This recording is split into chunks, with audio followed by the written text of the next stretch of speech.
강남권 아파트값이 신고가보다 1억 원 이상 하락하고 있습니다. 정부는 이 같은 추세가 더 빠르고 확고해질 것으로 내다봅니다. 증시가 큰 폭의 조정을 보이자 비투가 10개월 만에 최저치를 나타냈습니다. 그동안 신용 비율이 높았던 종목들의 수급 여건이 호전될 것이란 전망이 나옵니다. 대선을 앞두고 금융당국이 대선 테마주와 관련된 불공정 거래 행위에 대한 단속에 나섭니다. 국세청이 집을 사면서 부모 찬스로 이자와 원금을 낸 부유층의 자녀 227명을 적발하고 세무조사에 착수했습니다. 센 경제라이브 시작합니다.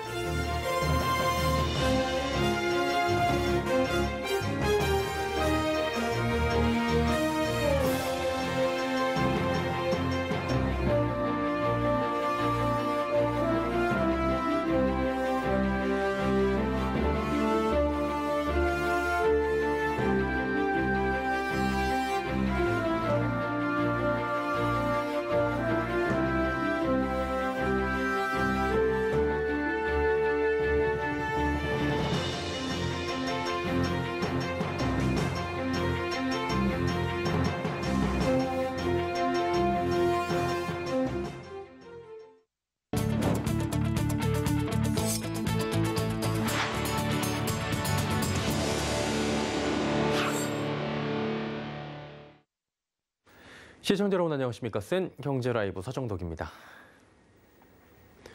새해 들어 강남권 아파트값이 꺾일 조짐을 보이고 있습니다. 집값이 신고가 대비 1억 원 이상 빠진 거래가 확인되고 있는 건데요. 정부는 이 같은 하향 안정세가 더 빠르고 확고해질 것으로 자신했습니다. 이지영 기자입니다. 서울 집값 상승의 진원지인 강남 3구의 부동산 시장이 새해 들어서는 기세가 한풀 꺾이는 모양새입니다. 지난달 강남, 서초 등 다수 지역 실거래가가 신고가 대비 1억 원 이상 하락한 것으로 확인됐습니다. 가격을 낮춘 거래 비중이 증가하고 있는 점을 고려하면 수요 공급 균형이 이미 무너졌고 가격 조정이 시작됐다는 분석입니다. 지금 일어난 시장의 어떤 조정 현상은 일시적인 현상이 아니라 앞으로 추세의 시작이라고 저는 보고 있습니다. 그 이유는 일단 주택 구입 부담 지수가 상당히 높습니다. 여전히 대세 하락으로 보긴 어렵다는 의견도 있지만 부동산 시장에서 강남이 갖는 상징성을 고려하면 적어도 집값이 갈림길에 놓인 것은 분명해 보입니다. 지난주 수도권 아파트값은 2년 5개월 만에 상승세를 멈췄고 서울 아파트값은 0.01% 하락해 1년 8개월 만에 하락 전환했습니다. 정부는 집값 하향세가 더 빨라질 것이라며 지난해 발표한 이사 대책이 부동산 시장 안정에 기여했다고 평가했습니다. 홍남기 경제부총리는 오늘 오전 부동산 시장 점검 관계장관 회의에서 대책 발표 1년 만에 목표 물량의 60% 수준의 50만 가구의 입지를 후보지로 선정하는 등 전례 없는 성과를 나타냈다면서 단기 시장 불안을 완화하고 후보지와 지구 지정 본격화로 최근의 시장 하향 안정화 추세에도 핵심적으로 기여했다고 말했습니다. 또한 올해 안에 도심 복합 등 12만 3천 호 후보지를 추가 선정하겠다고 밝혔습니다. 서울경제TV 이지영입니다. 1월 국내 증시가 큰 폭의 조정을 보이자 신용거래 융자 잔고 일명 비투가 10개월 만에 최저치까지 떨어졌습니다. 이에 악성 신용 물량들이 일부 정리되며 그동안 신용 비율이 높았던 종목들의 수급 여건이 호전될 것이란 전망이 나오는데요. 배유한 기자가 짚어드립니다. 1월 국내 증시가 폭락세를 나타내면서 주식 신용 잔고가 10개월 내 최저치로 떨어진 것으로 나타났습니다.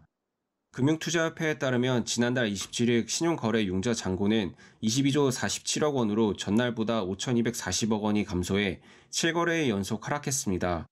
신용잔고가 22조 원대를 하회한 것은 지난해 3월 이후 10개월 만입니다.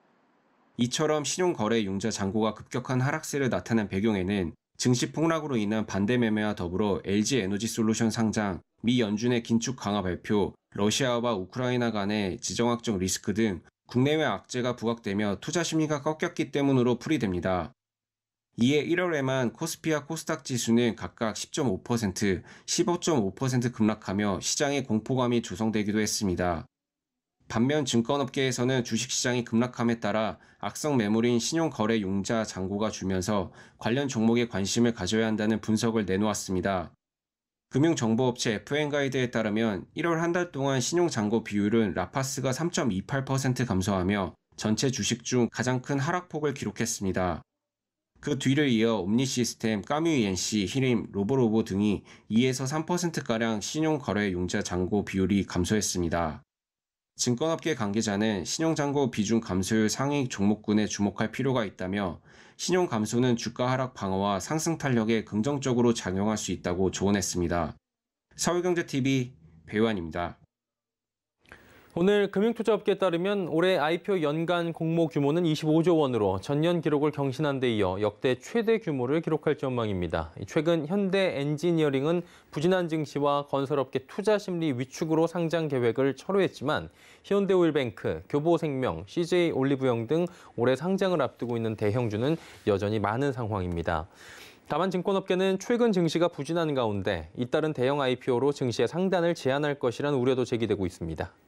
외국계 투자은행 골드만삭스 또한 이 대형 IPO가 있을 때 기관 투자자는 기존의 주식을 팔아 포트폴리오를 재구성해야 하는 압력을 받기 때문에 한 달 내 IPO 기업의 시가총액이 10조 원을 초과하고 기관 투자자가 순매도를 할 때 한국 주식시장이 부진한 경향이 관찰됐다고 밝혔습니다. 금융당국이 대선 테마주와 관련된 불공정 거래 행위에 대한 점검과 단속을 강화합니다. 최근 증선위는 작년 4분기 중 총 16건의 불공정 거래 사건에 대해 개인 25명과 법인 19개사를 제재했다고 밝혔습니다. 리딩방을 운영하며 특정 주식 매수를 권유하거나 지인들의 증권 계좌로 특정 주식을 사들여 시세를 조종한 행위 등이 주로 제재를 받았습니다. 금융당국은 다가오는 대선에 대비해 대선 후보와 관련된 주요 테마주의 주가와 또 공시나 풍문과 관련한 불공정 거래 모니터링을 강화하고 투자자 피해가 예상되는 종목에 대해 시장 경보를 발동하는 등 피해 예방 활동도 강화할 예정입니다.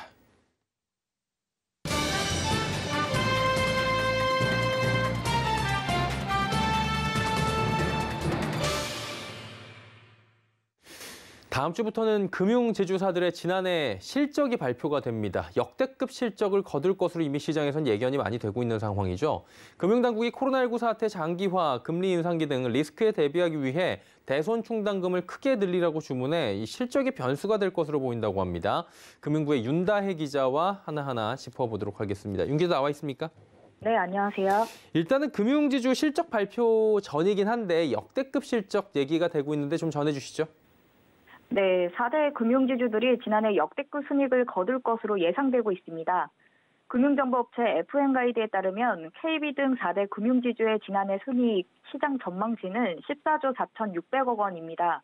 1년 전과 비교해 34% 늘어난 겁니다. 리딩 금융지주 자리를 놓고 경쟁해온 KB와 신한금융은 나란히 사상 처음으로 순이익 4조 원을 넘길 것으로 전망됩니다.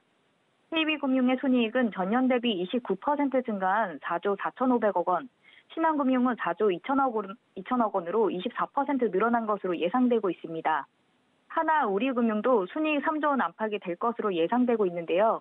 증가율은 우리금융이 90%로 가장 높을 것으로 예측되고 있습니다. 일단 이런 호실적의 기준금리 인상이 한몫을 했다라고 하는데 조금 더 자세히 짚어주시죠. 네, 맞습니다. 금융지주의 역대급 실적이 예상되는 이유는 핵심 계열사인 은행 때문인데요.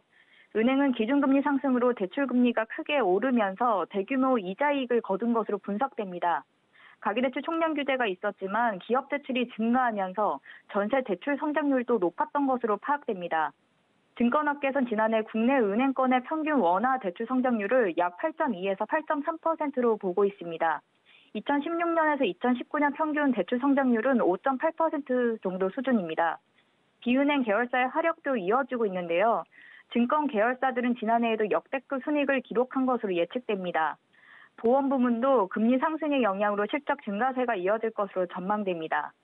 카드사도 가맹점 수수료 인하로 신용 판매 사업이 어려운 가운데 대출 자산이 증가하는 등 사업 다각화의 효과로 깜짝 실적을 거둘 것으로 예상되고 있습니다. 은행은 역대급 실적을 거두고 있습니다. 그런데 은행을 떠나는 직원들은 그 어느 때보다 많다라는 소식이 들려오는데 이건 어떻게 된 일인가요? 네, 시중은행들이 지난해 사상 최대 이익을 거뒀지만 지난달에만 KB국민 등 4대 은행에서 1,800여 명이 짐을 쌌습니다. 국민은행에서는 지난달 3일에서 6일 희망퇴직을 신청한 674명이 21일자로, 신한은행에서도 지난달 11일까지 신청한 250명이 17일자로 각각 회사를 떠났습니다. 하나은행의 경우 같은 달 478명이 31일자로 퇴직했습니다. 우리은행에서도 같은 날 415명의 희망퇴직 절차가 마무리됐는데요. 최근 4개월간 SC, 시티은행 포함하면 시중은행 희망퇴직은 5,000명이 넘어섭니다. 앞서 지난해 10월 SC랑 제일은행 직원 500여 명이 특별 퇴직했고 소매금융철수를 결정한 시티은행에서도 같은 해 11월 직원의 약 66%인 2,300명이 희망퇴직을 신청했습니다. 농협은행 직원 427명도 같은 달 희망퇴직을 신청하고 지난해 말 회사를 떠났습니다. 결국 최근 4개월간 국내 시중은행 5곳과 외국계 은행 2곳에서만 무려 직원 5,044명이 사라진 셈입니다. 이는 역대급 늘어난 이익을 바탕으로 예년보다 희망퇴직 조건이 좋아진 데다 인생 이막 설계를 서두르는 추세의 영향입니다. 또 비대면 금융전환에 따른 점포 인력 축소, 시티은행의 소매금융 철수 등까지 겹친 결과입니다. 예, 직원들은 또 떠나고 있다고 하니까 이 상황을 많은 분들이 아이러니하게 느끼실 수도 있을 것 같습니다. 자, 그리고 순익 규모를 이번에 결정하는데 대손 충당금이 변수가 될 수 있다. 이런 얘기가 있는데 이건 어떤 얘기입니까? 네, 대손 충당금은 부실 대출 규모를 예상해 그만큼의 비용으로 처리하기 위해 설정하는 계정입니다. 쉽게 말해 은행 대출 가운데 향후 상환받기 어려운 대출금을 미리 이익에서 제외해 놓은 금액을 말합니다. 충당금이 많을수록 부실 사태가 발생하더라도 손실 흡수 능력을 높여 재무제표상 큰 충격 없이 위기를 넘길 수 있습니다. 이런 이유로 금융당국은 연초부터 시중은행에 4분기 충당금을 더 쌓으라고 주문해 왔었습니다. 은행의 충당금 적립 규모가 요구하는 손실 흡수 능력에 미치지 못한다고 판단했기 때문인데요. 또 기준금리 인상, 가계부채 확대 등에 따른 시장 불안 요인이 산재해 있다는 측면에서 충당금 추가 적립을 요구한 겁니다. 반면 은행 입장에서는 충당금을 무조건 많이 쌓는 게 좋은 것이 아닙니다.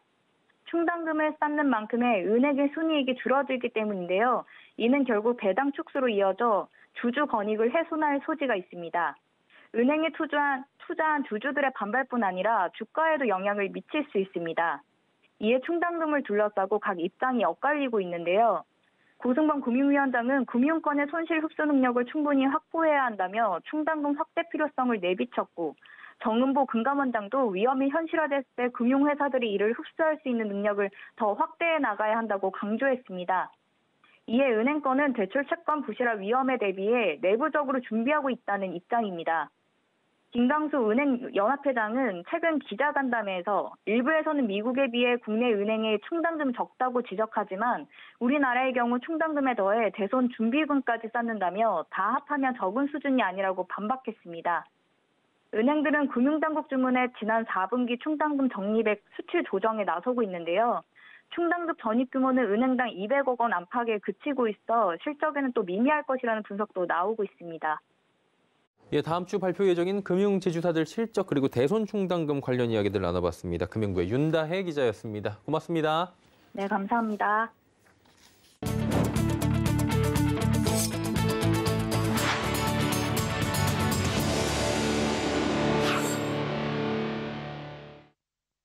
지난해 전 세계 반도체 시장 규모가 700조 원을 넘어섰습니다. 이 중 삼성전자는 세계에서 두 번째로 많이 반도체를 산 이른바 큰 손으로 집계됐다고 하는데요.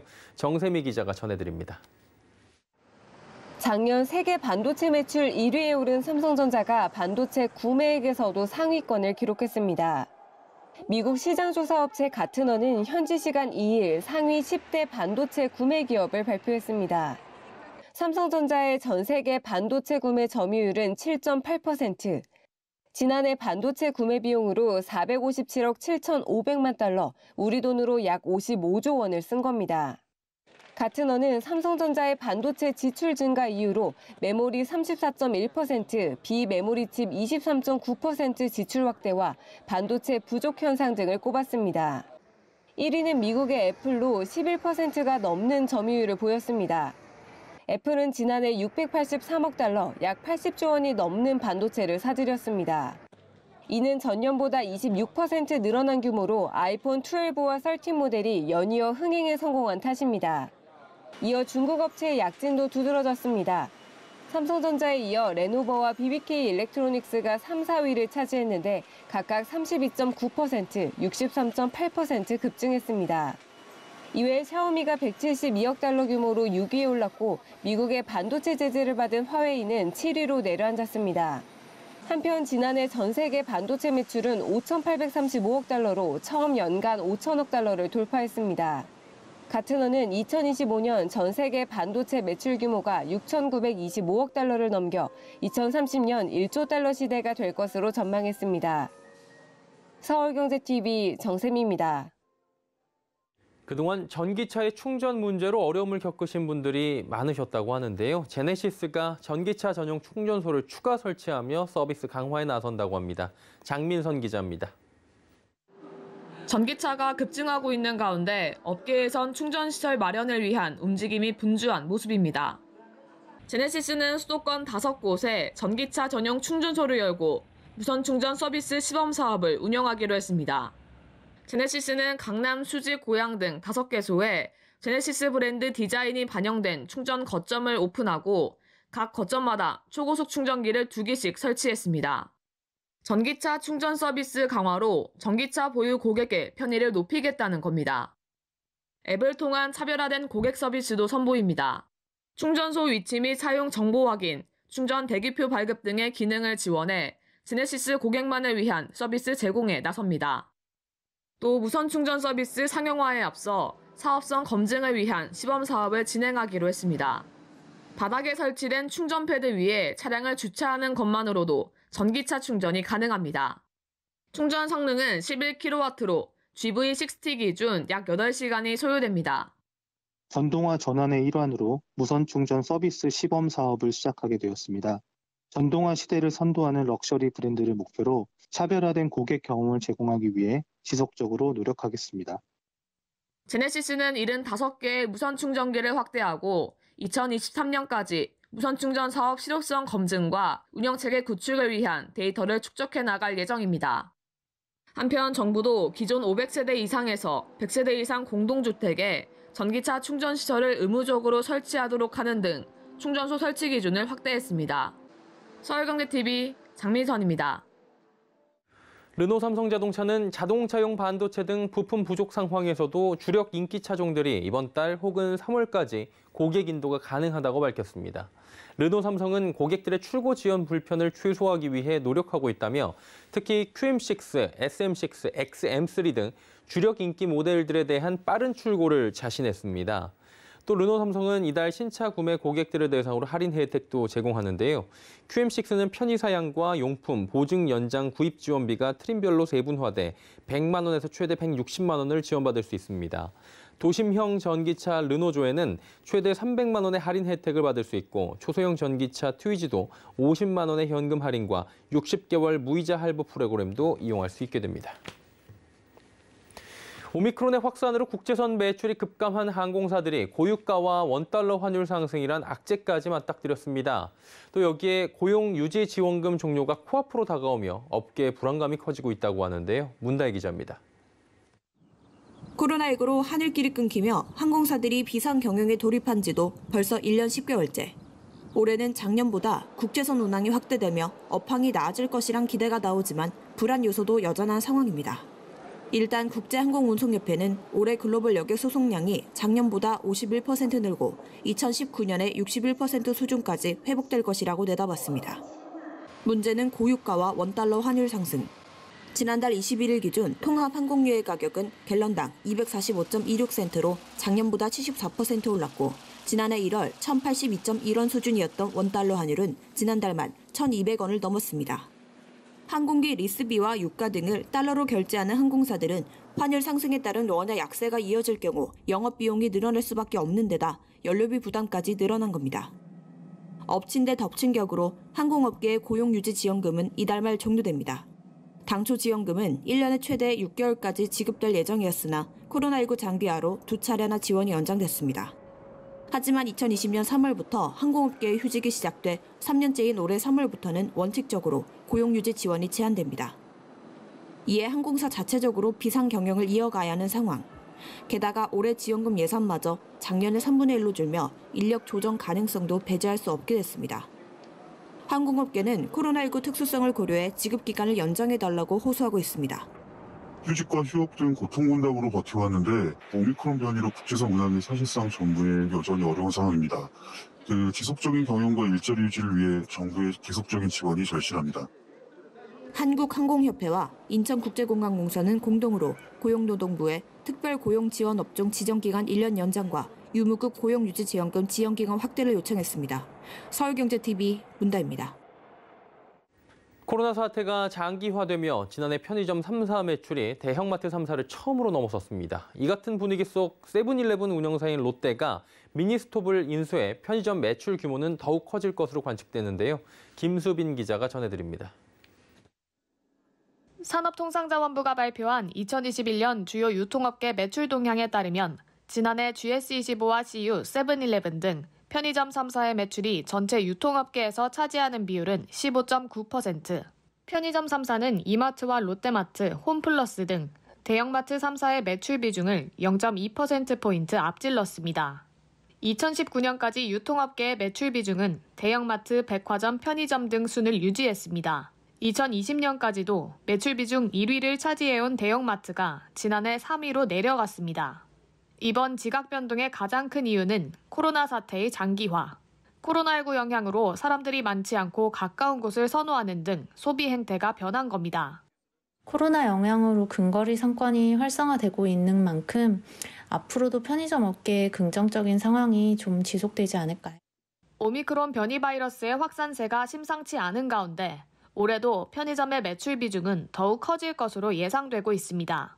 편의점 업계 3위인 세븐일레븐 운영사 롯데가 업계 4위 한국 미니스톱을 인수하며 3강 체제 굳히기에 들어갔기 때문입니다. 롯데지주는 지난달 한국 미니스톱의 지분 100%를 인수하는 계약을 체결해 미니스톱 2,600여 개의 점포와 12개의 물류센터를 확보하게 됐습니다. 이번 계약을 통해 롯데는 종전 세븐일레븐을 포함해 총 14,000여 개의 점포를 운영하게 됩니다. 통계치의 상위 3사의 매출이 반영되는 만큼 편의점 매출 비중은 앞으로 더욱 커질 거란 분석이 나오고 있습니다. 서울경제TV 김수빈입니다. 국세청이 이른바 부모 찬스로 부동산을 편법 증여받은 혐의를 받고 있는 부유층 자녀 227명에 대한 세무조사에 착수했습니다. 국세청은 우선 본인의 소득과 대출로 재산을 취득한 것처럼 보이지만 실상 부모의 재산으로 대출을 갚고 소비 활동도 부모 신용카드로 해결하는 이른바 엄가족 41명을 조사 대상으로 선정했습니다. 본인 명의 신용카드로 호화, 사치 생활을 영위하고 고가주택을 취득했지만 소득이 없어 변칙증여가 의심되는 자 52명도 세무조사 대상에 포함됐습니다. 이 밖에 부자 간 차용 거래를 가장해 증여 사실을 은닉한 혐의자 87명과 부모가 신종 호황 업종을 운영하며 누락한 수입으로 미성년 자녀에게 재산을 취득하게 한 사업자 등 47명도 세무조사를 받게 됐습니다. 국제유가가 7년여 만에 최고 수준으로 치솟은 가운데 향후 지정학적 긴장으로 인해 배럴당 120달러까지 오를 수 있다는 전망이 나옵니다. 세계 원자재 리서치 책임자인 나타샤 커니버는 현지 시간 2일 러시아와 우크라이나를 둘러싼 지정학적 위험이 확실히 커졌다며 긴장이 격화된다면 국제유가가 배럴당 120달러 정도까지 오를 수 있다고 밝혔습니다. 이날 뉴욕 상업거래소에서 3월물 WTI 가격은 전날보다 0.06% 상승한 배럴당 88.26달러로 2014년 10월 이후 최고치로 마감했습니다. 한편 오펙 플러스는 정례 회의에서 매달 하루 40만 배럴씩 증산하기로 한 기존 계획을 3월에도 유지키로 합의했습니다. 앞으로는 규제 지역에서 분양되는 50실 이상의 오피스텔이나 생활 숙박시설은 한국부동산원의 청약홈을 통한 인터넷 청약이 의무화됩니다. 국토교통부는 이 같은 내용이 담긴 건축물 분양제도 개선안을 오늘 발표했습니다. 오피스텔 등의 청약 경쟁이 과열되며 청약 신청금 환불이 지연되는 등 논란이 발생함에 따라 현재 300실 이상 오피스텔로 정해진 인터넷 청약 의무 대상 건축물을 확대한 겁니다. 개선안은 또 분양 전단지를 통한 허위 광고 피해를 막기 위해 분양 광고의 사본을 시군 구청장에게 제출한 뒤 2년 동안 보관토록 했습니다. 또 수분양자가 납부한 분양 대금을 보호하기 위해 앞으로 분양 사업자는 분양 광고와 분양 계획 계약서에 기재된 지정 계좌로만 분양 대금을 받도록 개선할 예정입니다. 센 경제 라이브 저희가 준비한 소식은 여기까지입니다. 건강한 저녁 시간 보내시길 바랍니다. 고맙습니다.